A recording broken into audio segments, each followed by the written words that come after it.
Құрметті менің алтын көрермендерім, баршаңызға сәлем.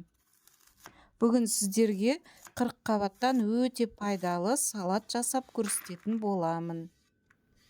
Ең бірінші қырыққабатты осылай ұсақтап турап аламыз. Мен 3 килограмм қырыққабатқа 3 штук сәбіз қостым. Сәбізді де ұсақтап ұзыннан турап аламыз. Достар, менің каналыма тіркелуді ұмытпаңыздар. Достарыңызбен бөлісіп отырыңыздар. Қазақша каналға қолдау көрсетіп отырсаңыздар, ол мен үшін өте маңызды. Достар, қырыққабаттың ағзаға берер пайдасы мол, сондықтан қырыққабатты жетісіне 2 рет жеп тұрған дұрыс. Қырыққабат сүйекке пайдалы, өйткені құрамында К дәрумені бар.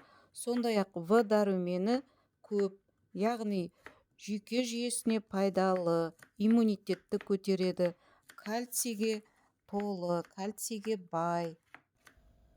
Бүгін менде көмекшім бар, екі жақтап капуста мен морковты турап жатырмыз. Бұл салаттың құрамы описание бөлімінде жазылады.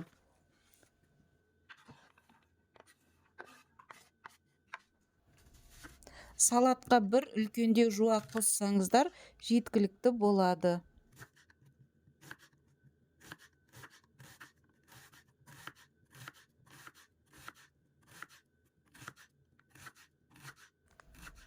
Достар, қырыққабаттың шырыны асқазан, бауыр ауруларына жылдам әсер ететін дәрі ретінде қолданылады. Егер табиғи қалпында, яғни қуырылмаған, қайнатылмаған қалпында жиі қабылдасаңыз, денеде май жиналуын болдырмайды. Анемия, демікпе ауруларын емдейді. Холестеринді төмендетеді, катарактаның алдын алады. Және қант диабетінің алдын алуға көмектеседі. Жуаның арасын осылай ашып аламыз, одан кейін барлығын жақсылап араластырамыз.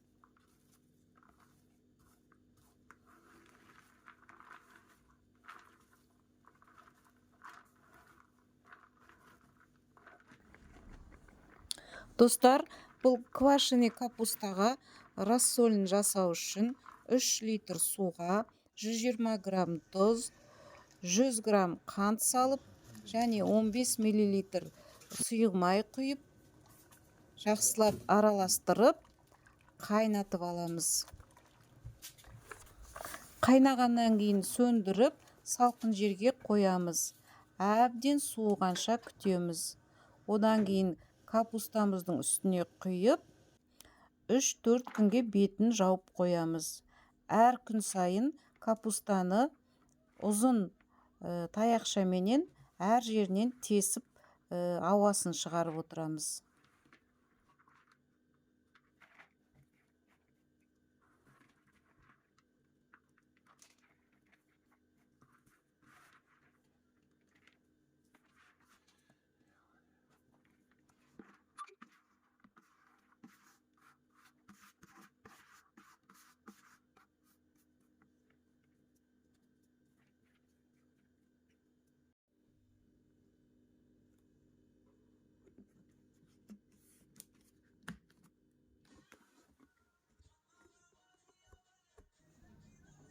Мінеки достар, бір күн өтті.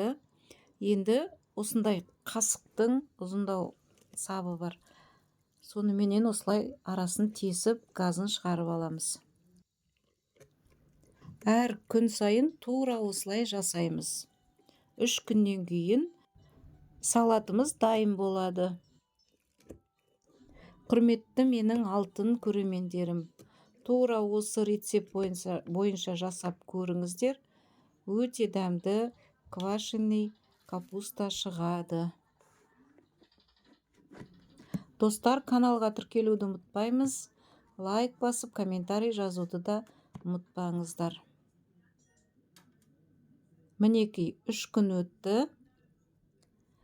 Қазір сіздерге тарелкаға салып көрсететін боламын.